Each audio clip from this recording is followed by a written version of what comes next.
खबर छत्तीसा में आगू बाढ़बो। मुंगेली जिला के लोरमी ब्लॉक के बड़े बाजार में लगभग 1 करोड़ 7 लाख में काम स्वीकृत हो रही है, जेमा निर्माण कार्य चलत है, जेमा शेड निर्माण, सीसी रोड निर्माण, शौचालय और बोर खनन निर्माण के कार्य चलत है, जेमा गुणवत्ताहीन सामग्री ले काम करे जावत है। एक जानकारी जब ग्राम पंचायत खोड़खामी के सरपंच रत्ना काठले के द्वारा ठेकेदारी ले मांगे गई त ठेकेदार के द्वारा जानकारी नहीं दी गई। एमा इंजीनियर के भी लापरवाही आगू आवत है।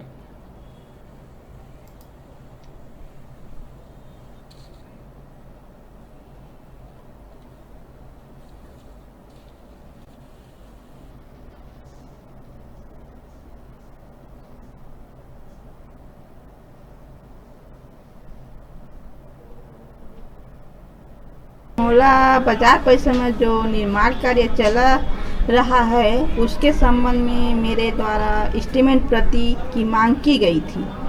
उक्त ठेकेदार से और साथ ही साइन बोर्ड बाजार परिसर में लगाने को कहा गया था, लेकिन उनके द्वारा ना ही एस्टीमेट प्रति दिया गया और ना ही साइन बोर्ड लगाया गया।